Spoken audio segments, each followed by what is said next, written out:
नमस्कार बच्चों, मैं सौरभ मिश्रा हिंदी कक्षा में आप सभी का स्वागत करता हूं। पिछली कक्षा में हमने मुंशी प्रेमचंद द्वारा रचित दो बैलों की कथा यह कहानी पढ़ी थी। मुझे उम्मीद है आपने इस कहानी को अच्छे से पढ़ लिया होगा, शब्दों को जानने का प्रयास किया होगा, उसके अर्थ को जानने का प्रयास किया होगा। पाठ का प्रश्न अभ्यास जो है आपको गूगल क्लासरूम पे दे दिया जाएगा, तो आप वहां से उसके प्रश्नों के उत्तर लिख लीजिएगा। आज हम इस क्लास में एक नई कक्षा शुरू करने वाले हैं, एक नया पाठ शुरू करने वाले हैं और इस पाठ के लेखक हैं राहुल संकृत्यायन और पाठ का नाम है लहासा की ओर। तो सबसे पहले राहुल संकृत्यायन के बारे में थोड़ी सी जानकारी इकट्ठा कर लेते हैं कि राहुल संकृत्यायन कौन थे।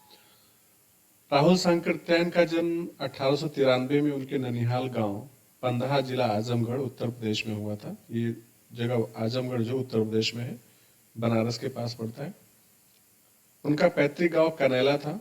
उनका मूल नाम केदार पांडे था। उनकी शिक्षा काशी, आगरा और लाहौर में हुई थी। लाहौर उस समय भारत में था, अभी पाकिस्तान में है। सन 1930 में उन्होंने श्रीलंका जाकर बौद्ध धर्म ग्रहण कर लिया। तब से उनका नाम राहुल सांकृत्यायन हो गया। राहुल जी पाली, प्राकृतिक, अपभ्रंश, तिब्बती, चीनी, जापानी, रूसी आदि सहित अनेक भाषाओं के जानकार थे। उन्हें महापंडित कहा जाता था। सन 1963 में उनका देहांत हो गया। तो राहुल सांकृत्यायन अपने बारे में कहते हैं, उन्होंने एक पुस्तक लिखी अथातो भुमक्कड़ जिज्ञासा, और वे हमेशा कहते थे, लोगों से कहते थे कि दुनिया घूमिए, आपको अगर ज्ञान अर्जित करना है तो आप दुनिया घूमिए।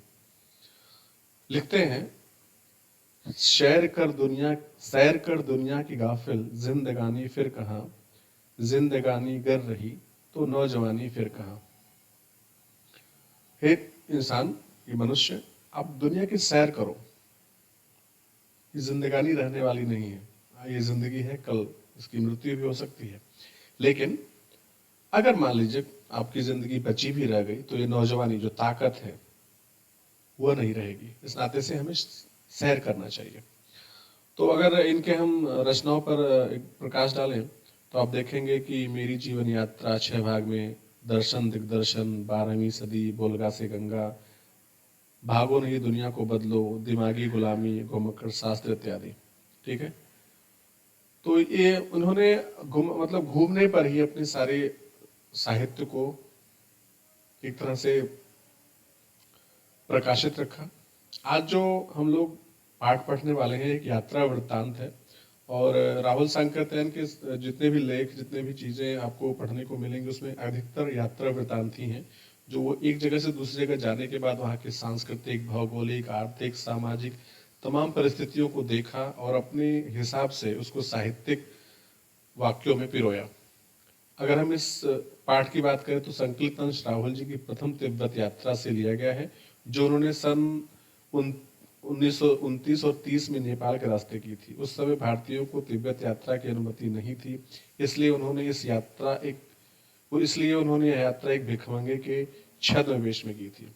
इसमें तिब्बत की राजधानी लहासा की ओर जाने वाले दुर्गम रास्तों का वर्णन उन्होंने बहुत ही रोचक शैली में किया है। इस यात्रा वृत्तांत से हमें उस समय के तिब्बती समाज के बारे में भी जानकारी मिलती है। तो आप जैसा कि इस लेख से समझ पा रहे हैं कि लहासा जो है वो तिब्बत की राजधानी है, और 1929 और 30 के आसपास जब उन्होंने बौद्ध धर्म ग्रहण कर लिया, तब वे तिब्बत, जहाँ पे बौद्ध भिक्षुओं का मठ हुआ करता है, उसको देखने और उसको जानने की जिज्ञासा हुई। हालांकि उस समय भारत गुलाम था और तिब्बत जाना भारतीयों के लिए अलाउड नहीं था, उनके लिए अनुमति नहीं थी। तो उन्होंने एक भिखमंगे का भेष बनाया और अपने मित्र के साथ यात्रा पर निकल पड़े। आइए पाठ देखते हैं, लहासा की ओर। वह नेपाल से तिब्बत जाने का मुख्य रास्ता है। फरी कलिंगपोंग का रास्ता जब नहीं खुला था तो नेपाल ही नहीं, हिंदुस्तान की भी चीजें इसी रास्ते तिब्बत जाया करती थी। यह व्यापारी की नहीं, सैनिक रास्ता भी था। तो फरी कलिंगपोंग जो है, यह व्यापारिक नहीं, सैनिक रास्ता भी था। नेपाल की और तिब्बत की सारी चीजें इसी रास्ते से वहां जाया करती थी, मतलब कि जो भी प्रयोग में लाई जाने वाली चीजें थी। इसलिए जगह जगह फौजी चौकियां और किले बने हुए थे। चौकी मतलब पोस्ट, किले मतलब दुर्ग, जिसमें कभी कभी जिसमें कभी चीनी पलटन रहा करती थी। आजकल बहुत से फौजी मकान गिर चुके हैं। दुर्ग के किसी भाग में जहां किसानों ने अपना बसेरा बना लिया है, वहां घर कुछ आबाद दिखाई पड़ते हैं। ऐसा ही परित्यक्त, परित्यक्त का मतलब होता है छोड़ा हुआ, एब्डोमेन, ठीक है, छोड़ा हुआ। एक चीनी किला था, वहां चाय पीने के लिए ठहरे। तो वहां के रास्ते के दृश्य के बारे में लेखक कह रहा है कि अ, रास्ते में बहुत सारी चौकियां थी, पोस्ट थे, किले थे, जो चीनी सैनिकों ने अपने लिए कभी बनाया था। अब चूंकि वो परित्यक्त है, छोड़ दिया गया है, तो वहां पे किसी किसी किले में किसान रहते हैं। तो चाय पीने के लिए लोग ठहरे। तिब्बत में यात्रियों के लिए बहुत सी तकलीफें भी हैं और कुछ आराम की बातें भी। वहां जाति पाति छुआछूत का सवाल ही नहीं है, और ना औरतें पर्दा ही करती हैं। जैसा कि उस जमाने में 1930 के आसपास की जो भारतीय आबादी थी, अभी भी और उस समय तो बहुत ज्यादा पर्दा प्रथा बहुत था। भारत में छुआछूत था, ऊंच नीच का बहुत भेदभाव था, जिसको अनटचेबिलिटी आप बोलते हैं अंग्रेजी में, वो बहुत था भारत में, लेकिन तिब्बत में देखने को नहीं मिलता है। बहुत निम्न श्रेणी के भिखमंगे को लोग चोरी के डर से घर के भीतर नहीं आने देते थे। नहीं तो आप बिल्कुल घर के भीतर चले जा सकते हैं, चाहे आप बिल्कुल अपरिचित हो। तब भी घर की बहू या सासू को अपनी झोली में से चाय दे सकते हैं। वह आपके लिए उसे पका देगी। मक्खन और सोडा नमक दे दीजिए। वह चाय चोंगी में कूट कर उसे दूध वाली चाय के रंग की बना के मिट्टी के टोटीदार बर्तन, खोटी जिसको बोलते हैं, में रख कर आपको दे देगी। तो यहाँ पर ये वहाँ का सामाजिक परिदृश्य देखें आप, कि जैसे हमारे घरों में अभी भी है कि हम किसी अपरिचित को अपने घर में घुसने नहीं देते हैं। और यदि वो किसी कारणवश सबके पास आता है कुछ मांगने, कुछ सहायता लेने, तो उससे पहले पूरी जानकारी इकट्ठा करते हैं। और जानकारी इकट्ठा करने के बाद भी घर के बाहर ही जो आपका डाइनिंग हॉल है या जो भी बाहर का कमरा है, उसमें बिठा करके उसको चाय पानी पिला करके वहीं से बाहर कर देते हैं। लेकिन तिब्बत जाने के रास्ते में जो ये किसान थे, इन किसानों के लिए अपरिचितों का कोई बहुत महत्व नहीं था। अगर बहुत भिखमंगा इंसान है तो उसको घर में लोग नहीं घुसने देते थे, क्योंकि भिखमंगा जो है चोरी कर सकता है। नहीं तो लोग पूरा, आप घर में जाइए, उनके बहुओं से, बेटियों से या औरतों से उनको चाय बनाने के लिए कह सकते हैं। आपके सामान जो चाय, आपके पास जो सामान है उसको आप चाय बनाने के लिए दे सकते हैं। अच्छा, वहाँ की चाय थोड़ी सी डिफरेंट है। देखिए, आप यहाँ पे बात कर रहे हैं मक्खन सोडा, तो चाय में मक्खन और सोडा भी पड़ता था। और वो दूध वाली चाय बना करके जो वहां घर की महिला वो आपको दे देती थी। यदि बैठक की जगह चूल्हे से दूर है और आपको डर है कि सारा मक्खन आपकी चाय में नहीं पड़ेगा, तो आप खुद जाकर चोंगी में चाय मथ कर ला सकते हैं। अब जहाँ पे आप बैठ रहे हैं वहां से चाय बनाने का रसोई का घर दूर है और आपको लग रहा है कि आपका मक्खन चोरी हो सकता है, तो आप खुद जाकर के रसोई घर में चाय बनवा सकते हैं। चाय का रंग तैयार हो जाने पर फिर नमक मक्खन डालने की जरूरत होती है। तो उस जमाने में जो चाय वहां पे तिब्बत में पी जाती थी, उसमें नमक और मक्खन पड़ना जरूरी था। परित्यक्त चीनी किले में जब हम चल परित्यक्त चीनी किले से जब हम चलने लगे, तो एक आदमी राहदारी मांगने आया। ठीक है, परित्यक्त मैंने आपको पहले बताया, छोड़ा हुआ। तो जब चलने लगे तो एक आदमी राहदारी, राहदारी समझते हैं आप, कि आप उस जगह पे रह रहे हैं तो उसका आपको कुछ देना पड़ेगा, पैसा। हमने उन दिनों हमने वह दोनों चिटें उसे दे दी। शायद उसी दिन हम थोंगला के पहले के आखिरी गांव पे पहुंच गए। तो जो चिटें उनके पास थी वो दे दी उन्होंने, और उसी दिन थोंगला के पहले आखिरी गांव में पहुंच गए। यहाँ भी सुमित के जान पहचान के आदमी थे और भिगोंग में रहते भी ठहरने के लिए अच्छी जगह मिली। तो सुमित जो है, सुमति सॉरी, सुमति जो है, जो लेखक का मित्र है, उसके जान पहचान के लोग काफी थे वहां पे। तो इस नाते से भिखमंगा होते हुए भी, भीख मांगने वाला होते हुए भी उनको रहने के लिए अच्छी जगह मिल गई। जैसे कि पहले ही बताया, भिखमंगों को वहां लोग अपने घर में घुसने नहीं देते थे। 5 साल बाद हम इसी रास्ते लौटे थे और भिखमंगे नहीं, एक भद्र यात्री के वेश में घोड़ों पर सवार होकर आए थे। किंतु उस वक्त किसी ने हमें रहने के लिए जगह नहीं दी और हम गांव के एक सबसे गरीब झोपड़ी में ठहरे थे।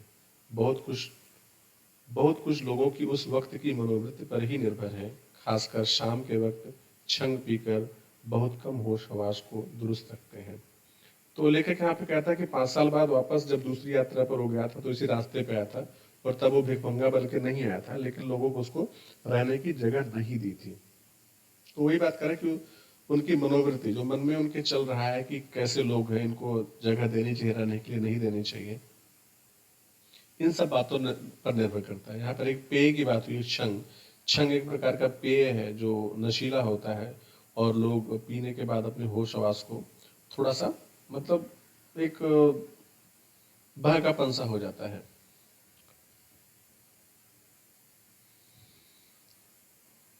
आगे, अब हमें सबसे विकट डाड़ा दोंगला पार करना था। डाड़े तिब्बत में सबसे खतरे की जगह हैं। 16-17 हजार फीट की ऊंचाई होने के कारण उनके दोनों तरफ मीलों तक कोई गांव गिराव नहीं होते। ठीक है, तो उनको डाड़ा पार करना था। डाड़ा का मतलब होता पतला सकरा रास्ता, जिसकी एक तरफ खाई, दूसरी तरफ एकदम सीधा पहाड़। तो ये सबसे खतरे का रास्ता है। 16-17 फीट की ऊंचाई होने के कारण दोनों तरफ गांव गिराव का मतलब गांव नहीं थे। नदियों के मोड़ और पहाड़ों के कोने के कारण बहुत दूर तक आदमी को देखा नहीं जा सकता। डाकुओं के लिए यही सबसे अच्छी जगह है। तिब्बत में गांव में आकर खून हो जाए तब तो खूनी को सजा भी मिल सकती है, लेकिन इन निर्जन स्थानों में मरे हुए आदमियों के लिए कोई परवाह नहीं करता। तो डाकू, उसमें लुटेरे भी बहुत हुआ करते थे वहां पे आसपास में। और जिस स्थान की डाणा की बात कर रहा है वो बड़ा ही निर्जन स्थान है, वहां पे कोई रहता नहीं है। तो इस नाते से गांव में अगर खून हो जाए, किसी को मार दिया जाए, तो वहां पे सजा होने की बात हो भी सकती है। लेकिन इस निर्जन स्थान पे, इस डाड़े पर अगर किसी को मार दिया डाकुओं ने, तो उसके लिए कोई भी सजा का प्रावधान नहीं है। ठीक है, लेकिन हाँ, सरकार खुफिया विभाग और पुलिस पर इतना खर्च नहीं करती, और वहाँ गवाह भी तो नहीं मिल सकता।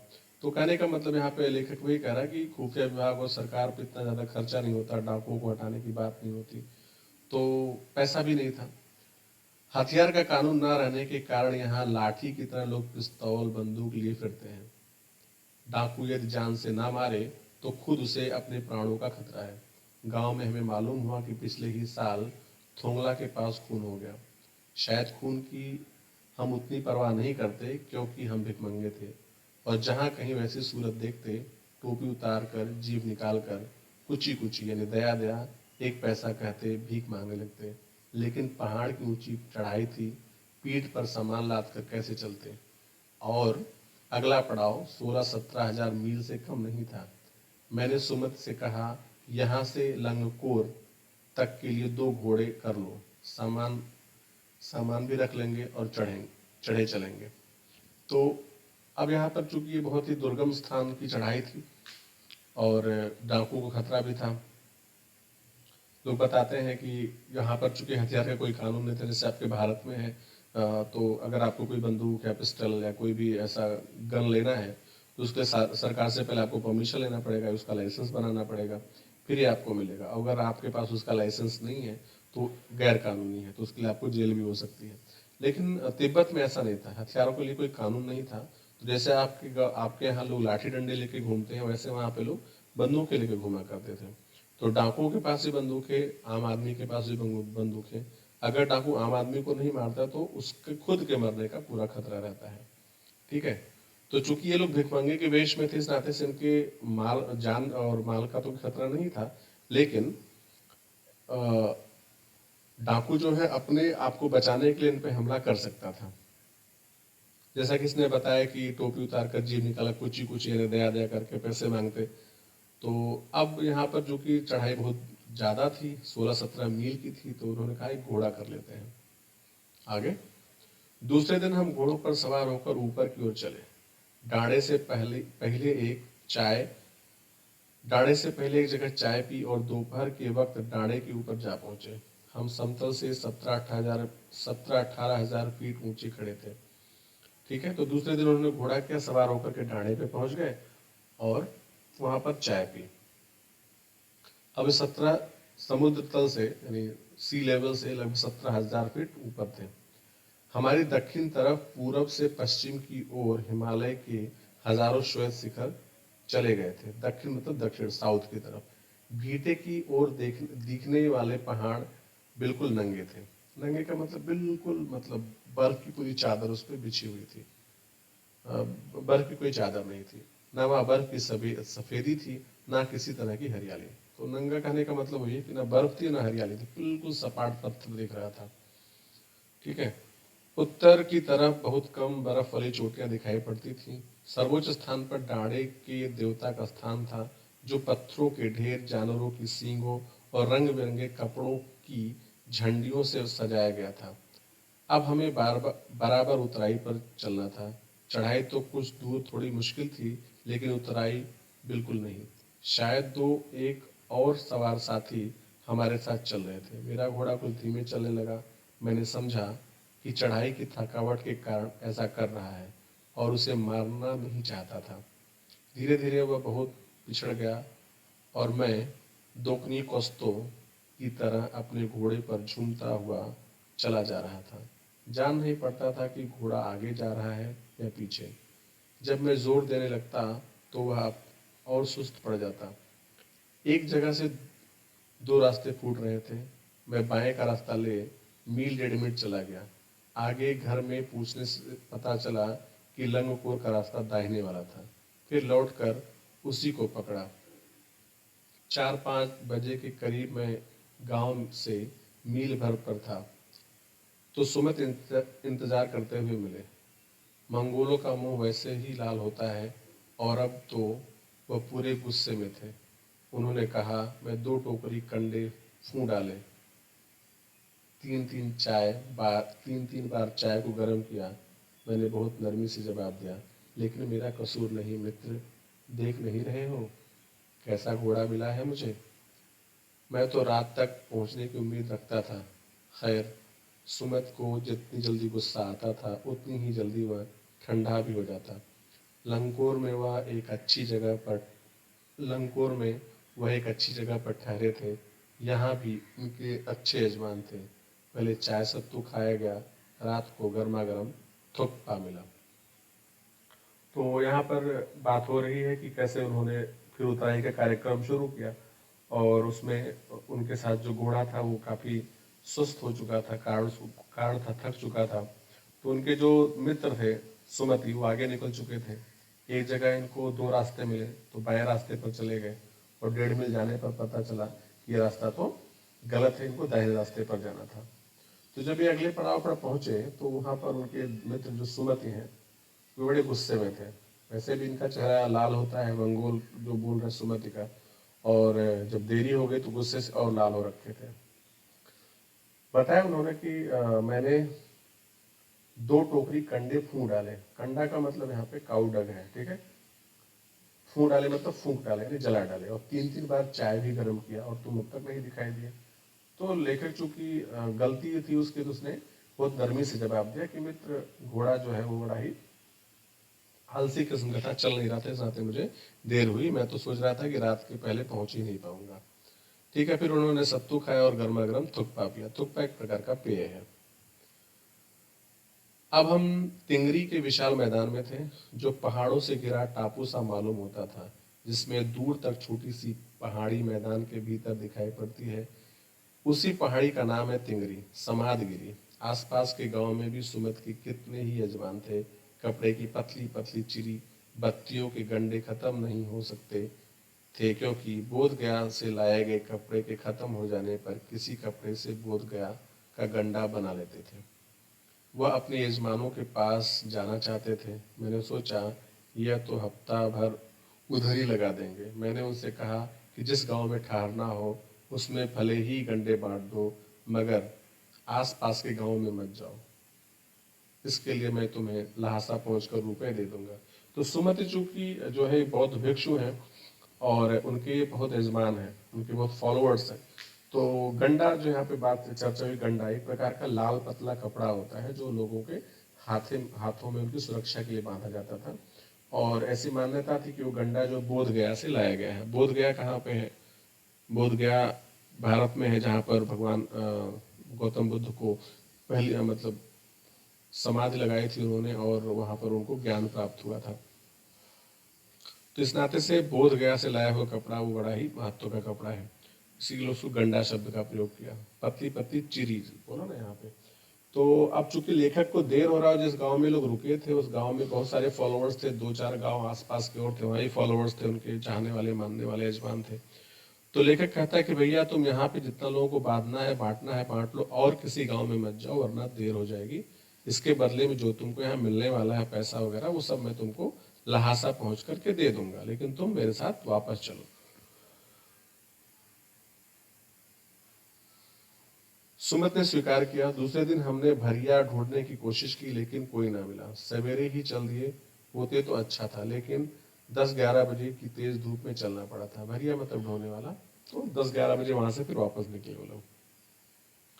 तिब्बत की धूप बहुत कड़ी मालूम होती है। यद्यप थोड़े से ही मोटे कपड़े से सिर को ढक लें तो गर्मी खत्म हो जाती है। तो तिब्बत की धूप बहुत ही गर्मी मालूम होती है, क्योंकि ऊंचाई ज्यादा होने से रोशनी जल्दी पड़ती है शरीर पर, तो बहुत ही तेज धूप मालूम होती है। लेकिन फिर कह रहा है कि अगर शरीर को ढक लिया जाए कपड़े से तो बिल्कुल गर्मी पता नहीं चलती है। आप 2 बजे सूरज की ओर मुंह करके चल रहे हैं, ललाट धूप से जल रहा है और पीछे का कंधा बर्फ हो रहा है। आप समझे, आपको आगे की तरफ गर्मी और पीछे की तरफ ठंडी, इस तरह का क्लाइमेट है वहां पे। फिर हमने पीठ पर अपनी अपनी चीजें ला दी, डंडा हाथ में लिया और चल पड़े। यद्यप सुमित के परिचित तिंगरी में भी थे, तो आगे का जो पड़ा था तिंगरी था, वहां पे भी सुमित के परिचित थे, लेकिन वह एक और यजमान से मिलना चाहते थे। मतलब एक और फॉलोअर से मिलना चाहते थे। इसलिए आदमी मिलने का बहाना कर शेखर विहार की ओर चलने के लिए कहा। तिब्बत की जमीन बहुत छोटे बड़े जमीन जागीरदारों में बटी है। इन जागीरदारों का बहुत ज्यादा हिस्सा मठों यानी बिहारों के हाथों में ही है। मठ यानी बिहार, जो बौद्ध भिक्षुओं का पूजा पाठ का जगह होता है उसको मठ कहा जाता है। तो बहुत बड़ा हिस्सा जो वहाँ जागीरदार है उनका मठों और बिहारों के नाम है।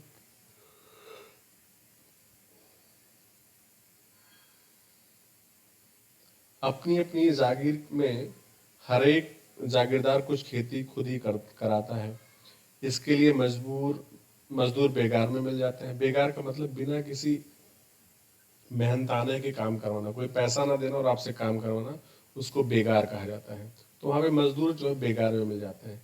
खेती का इंतजाम देखने के लिए वहां कोई भिक्षु भेजा जाता है, जो जागीर के आदमियों के लिए राजा से कम नहीं होता है। तो मतलब जो आदमी वहां पे बहुत भिक्षु जाता है काम देखने के लिए, एक तरह का राजा के जैसा उसका पूरा एटीट्यूड होता है, पूरा व्यवहार होता है। शेखर की खेती के मुखिया भिक्षु नम से बड़े भद्र पुरुष थे। वह बहुत प्रेम से मिले। हालांकि उस वक्त मेरा भेष ऐसा नहीं था कि उन्हें कुछ भी ख्याल रखना चाहिए था। यहाँ एक अच्छा मंदिर था जिसमें कंचुर कंचुर यानी बुद्ध वचन अनुवाद की हस्तलिखित 103 पोथियां रखी हुई थी। तो कहने का मतलब ये था कि उन्होंने वहां से शेखर लेने का जो विचार बनाया था, तो वो एक मुखिया भिक्षु के पास पहुंचे जो बहुत ही भद्र पुरुष थे। लेखक को पहचान नहीं पाया क्योंकि उसका वेश एकदम भिखारी जैसा था। और पास में एक मंदिर था जिसमें कंजूर यानी बुद्ध वचन का अनुवाद हो रहा था, और उसकी 103 हस्तलिखित पोथियां मतलब हैंड स्क्रिप्ट, हस्तलिखित मतलब हैंड स्क्रिप्ट पोथियां रखी हुई थी। मेरा आसन हैंड स्क्रिप्ट पोथियां रखी हुई थी। मेरा आसन भी वहां लगा। बहुत बड़े मोटे कागज पर अच्छे अक्षरों में लिखी हुई थी। एक एक पोथी 15-15 शेर से कम नहीं थी। शेर का मतलब है किलो से समझिए, से कम नहीं होगी। सुमित ने फिर आसपास अपने यजमानों के पास जाने के बारे में पूछा। मैं पुस्तक के भीतर था इसलिए मैंने उन्हें जाने के लिए कह दिया। दूसरे दिन वह गए। मैंने समझा था कि 2-3 दिन लगेंगे, लेकिन वह उसी दिन दोपहर बाद चले आए। तिंगरी गांव वहां से बहुत दूर नहीं था। हमने अपना अपना सामान पीठ पर उठाया और वृक्ष नमसे से विदाई लेकर चल पड़े। तो यहाँ पर जिस मंदिर की बात हमने करी अभी, उस मंदिर में जो हस्तलिपियां थी, हैंड स्क्रिप्ट थी, उसको देख करके राहुल सांकृत्यायन की जिज्ञासा बढ़ गई, उसको पढ़ने लगे।